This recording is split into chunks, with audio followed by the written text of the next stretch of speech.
What's up, guys? I'm Frenzy. Today we're going to talk about a couple of the changes that are coming in patch number 17, the ones that they released and told us about, and I'm going to give my feedback on them. And yeah, so let's start off with, first of all, the first sentence has a little bit of stuff in it. It says, Update 17 is coming soon, and we wanted to give you a little preview at some of the stuff that is coming with it. So hopefully this means that this isn't the entire patch, because if this is the entire patch, I'm going to lose a lot of motivation for playing Mighty Quest. Not even because of the changes that are in it, but more so because I was expecting more. I was expecting just in general more stuff. Maybe not necessarily content, but definitely better on the balance side of things, right? We all kind of came into agreement after patch 16 that defense is slightly underpowered. Okay, great. And then they added two changes that obviously will not buff defense in any way and will obviously nerf it when we're talking about the rotating of the camera. Now, they had a video on it. I encourage everyone to check that out if you haven't. I watched it. I can't play it on stream because copyright issues and all that sort of thing, so I'm not going to do that. The first change that I'm going to talk about is the minimap. And maybe a lot of you guys will think that I hate this or something like that. I actually don't mind this too much. At first, they had a video, maybe was it last week or something, and they weren't talking about the minimap at all, but they had it in that video. And what I noticed is that the entire castle was mapped out already, and I was very afraid that they were going to implement that, where a pre-mapped out castle is on your minimap. That's not how it's going to be. They've even said it in this video that is right here. They said that you will have to go through the castle to map out the castle. So it's only the rooms that you've already been in. It doesn't map out creatures for you. It doesn't map out traps for you. It's just the castle that you've already been in. If you go the wrong way, you can go back and fix your mistake or something like that. I don't mind that too much. I think that maze castles are, for the most part, very ineffective. They're very, very one-trick pony in that you run it once. If you go the wrong way and you get trapped and you don't make it in the time limit, you can go the right way the next time because you should have memorized the castle, and you will do the castle very easily. So, because there's going to be one, possibly two rooms that aren't connected to the main way that the castle goes, right? So, I don't mind that patch. I think it's a fine change. I'm really indifferent about it, right? I never personally had a problem with it because as soon as you learn the maps that are the rooms that are in the game, it's very easy to backtrack and go the right way because usually most rooms only have you enter in one way. The maximum possibilities are 3 entrances, sometimes only 2. So if you go the wrong way, it's not that big of a deal. I've never had a problem with this. I've never complained about the minimap. Never has been an issue for me. If you want to add it in there, I'm okay with it. The second change. The second change is the fact that you can now rotate the camera so that your skill bar does not get in the way, and the overall way that the camera is zoomed doesn't affect you anymore. So basically, building castles downwards is not nearly as effective as it used to be. It's still, if the camera is always this way and you have to manually rotate it, it's still going to be more effective to actually have your castle start off at least going downwards. I have some theories about this. I could go into it a little bit. Like, I feel that castles that, if we think about this and we think about your entrance, coming downwards, I can't really draw because I don't have any way to draw on this, but your castle's going downwards, right? And that will force the player to rotate the camera upwards, and then you have another one, and then you rotate it back upwards, and you kind of have this down, up, down, up, down, up. I think that's going to be the most effective way to build a castle because it simply requires more actions out of the attacker. There's no reason not to build your castle that way, because as they're going downwards, they're going to rotate the camera. As they go upwards, they're going to rotate the camera. As they go downwards, they're going to rotate the camera. Repeat that throughout your entire castle. That's going to be kind of weird and kind of confusing, and that's probably going to be the most effective way to build it just because it requires more actions. Obviously, the mechanics of this game aren't difficult, so it won't be the biggest deal in the world, and it's not something that I'm going to harp on in viewer castles. It's probably the way that I will build my castle. Now, I don't like this change, obviously. Most of you guys will, assume that I don't like this change because I've been a big person on this vision thing, and I feel like the vision in this game was actually a skill set. You using the vision and seeing it and testing your castle over and over to get a really good hook coming right up through the skill bar, in my opinion, was actually a difficult thing to pull off. Some people were saying that it's exploity or whatever, and I mean, if you build your castle going upwards and you have a hunger bot, you're doing it wrong. Like, hunger bots actually won't work the way that the game is now if you build your castle going upwards. It just doesn't work. Hopefully that thunder outside isn't creating a bunch of feedback because there's a storm coming in, but I'll listen to it afterwards, see if I have to redo the audio. Hopefully I don't have to. So hunger bots are going to be useless in its current state if you have to build your castle going upwards. That means springboard board traps are going to be completely useless as well. A lot of the things like archer shots being lined up, if they don't come from the bottom of the screen, you see them from super far away, you can easily get out of the way. Like, easily. There is almost no circumstance where I could see myself dying to a castle that goes upwards, apart from maybe a lucky Jimbo swing. That's about the only thing that I could think of. The possibility of, planning out your attack perfectly and getting off volleys and all of that sort of thing. Now, knights are going to have, about the same issues. Like, knights aren't going to get as severe of a buff for attacking as archers and mages will because of the range capabilities. However, they will still be able to see it. They'll be able to, pre-plan out, okay, I have to aggro, then I have to dodge this way, then I can run in and kill whatever I need to. Lashing flames and kill and isolate and all of that sort of thing. It's still going to be easier for them. I'm not going to say that it won't be. Alright. So, how could this be a good change? Now, I mentioned at the start that they said some of the stuff. I really hope that they have things that are going to implement this correctly. I do not necessarily think this has to be a bad change. The problem is they need extra stuff going with it, and I don't think they're ready for that. I don't think they're ready to implement this. I think it's going to super skewer the balance in the attacker's favor for the next patch.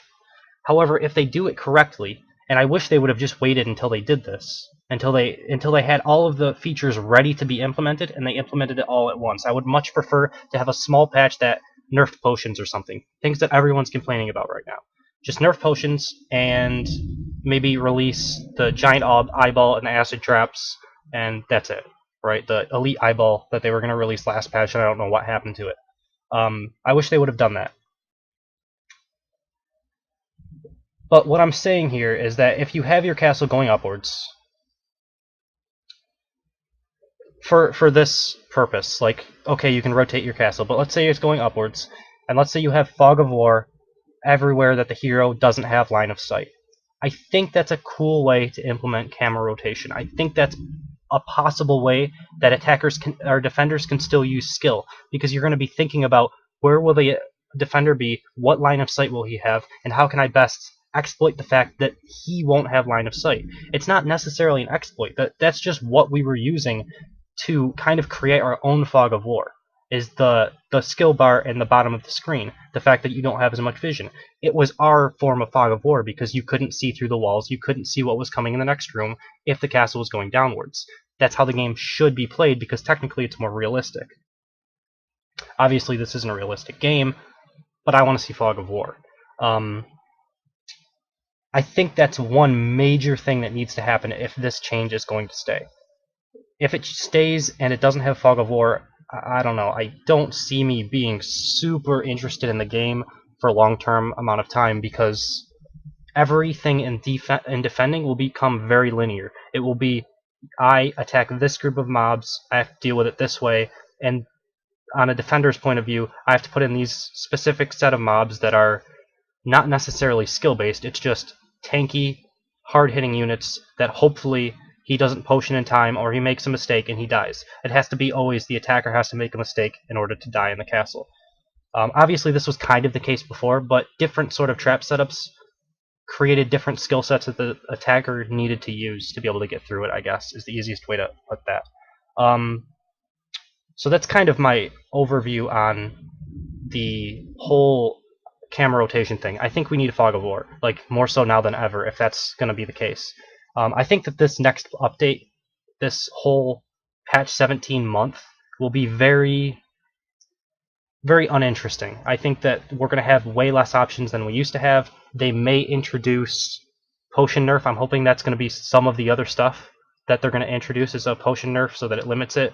That might be slightly interesting, but I think having the fact that you can see everything beforehand and having a potion nerf, I think it's going to almost overdo the potion nerf. Like, it's just going to be, okay, we have a potion nerf now, but we don't actually need potions because we're never going to get hit by archer shots, we're never going to get hit by Scorpios, we're never going to get hit by Hungerbots, we're not going to get hit by, Stairmasters. All these things are going to be so much more useless from the range aspect of things that I think the potion nerf won't really be necessary. Or it'll be necessary, but it won't be, this big game-changing thing, because, what I was thinking of is, I can hit people with archer shots a bunch of times, I can hit people with all these sorts of pulls and do damage to them, big bursts of damage that force out potions. That's what I was thinking, and then, kill them later on. So, I think there needs to be a lot more changes. I'm hoping, like, if, in my perfect world, these changes can finally come in, these changes can come in, and then they say, okay, we also have Fog of War, Potion Nerf, more creatures for you guys to use. We buffed the creatures that are sucky. We buffed the traps that are terrible, and everything is all good, right? That's the perfect patch. The problem is, how I think it's actually going to go is these changes, a potion nerf, and maybe another unit or something, and that's it. And I think I'm going to be very uninterested next patch because of that. I think it's going to become very linear gameplay. The other changes is a couple changes to resources. I'm actually concerned that they even added this in here, though. They said they have 2 more weeks, but why would you add in these 2 changes that have nothing to do, like the minimap and the rotating camera goes hand in hand, and maybe they want feedback on this. And I encourage people to say whatever feedback you want to say.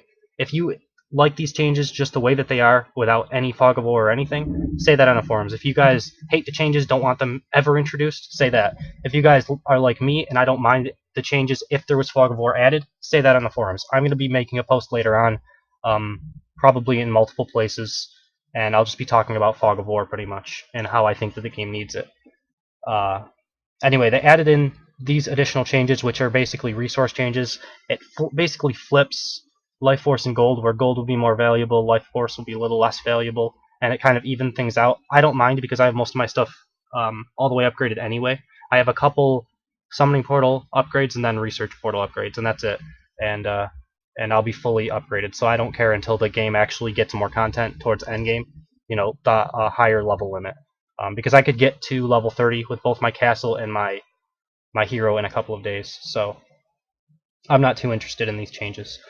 So let's talk about possible things that this might happen, that this might cause for my channel on YouTube, and for you guys, and possibly some feedback from you guys would be good in this department as well. I have a feeling that unless this patch really has a lot more heavy-hitting stuff coming with it, I'm going to lose some interest in this game. This doesn't mean that I'm going to stop making Mighty Quest videos. I enjoy making Mighty Quest videos, but even in this update, they've started to become a little bit too much like a job and work, and I felt myself like feeling like, oh, I really have to, get up and try to make a defense video that I'm not really interested in, because the defenses aren't really all that interesting, and like I felt almost forced to do too much in Mighty Quest. And throughout this last month, I've put out, I think, 2 videos every day, maybe a couple days where I've only done one video, but I've uploaded a lot of content over the last month, and I think that I may have to cut this down simply because of the fact that I'm not going to be as interested in the game anymore, and I'm probably going to be playing another game on the side. I've been playing games on the side. I've been playing a little bit of League of Legends, a little bit of Dota. I used to be into StarCraft. I've still been kind of hanging out with people that I used to have friends with on StarCraft and stuff like that. There's Don't Starve that I used to play. I haven't played in the last month or so. Prison Architect. There's a lot of different games that I've been playing. Basically, I want to know if any of people who are already watching Mighty Quest content are interested in any other games that I might play. If you have any game suggestions whatsoever, leave them in the comments. Now I'll talk about a game that I recently heard about, and I'm thinking about picking it up and possibly doing some videos on it. It may not be super fleshed out yet because it's a very early alpha. It's like the first or second build of alpha. It's called Incognita, I believe. It's from Clay Entertainment, the same people who made Don't Starve. It's basically a tactical shooter I guess it's more of a tactical overhead shooter where you're playing a lot like XCOM on Enemy Unknown, where you control multiple people and you basically are a um, infiltrating kind of a company of sorts, I think, and you have to get through different defense grids and stuff like that, and be stealth as long as you can, because there's an alarm level, and I don't know all the mechanics of it. I haven't actually picked up the game yet. If people would be interested in watching that sort of thing, you can let me know that as well. I'm probably going to be picking it up. It looks like a very good game, and I'm quite pleased with the way that Don't Starve turned out. They seem to have their head on straight when it comes to game design, and they do listen to their feedback a lot more than I would say Mighty Quest does. Not to really harp on Mighty Quest too much. I mean, I enjoyed the game, but it does feel like the game is going in the wrong direction sometimes. So I think we're going to wrap up the video right here. What I would say to you guys, if you're interested in seeing any specific game content out of me, you can leave a comment below. If you're only interested in Mighty Quest content, you can say that as well. Obviously, there is still going to be Mighty Quest content. Currently, I'm thinking probably a video a day, and then the other video a day that I normally do, I will put that time into another game, possibly multiple games over the month. Games that you guys might, request or anything like that. What else? Yeah, so I think that's it. It might even come down to a Mighty Quest video every other day, depending on the rest of the patch stuff. I mean, if this game is horrible for the next patch, then I might take a break and only do, a couple viewer castles here and there, maybe set up a defense every once in a while. But I won't be putting in probably the amount of time that I've put in this month into Mighty Quest. But patch 18, I'll probably be back as well. I mean, I'm not going to put down Mighty Quest, so don't worry about that. All right, so yeah, that's pretty much it. Leave some stuff in the comments, and yeah, thank you for watching, and I will see you next time.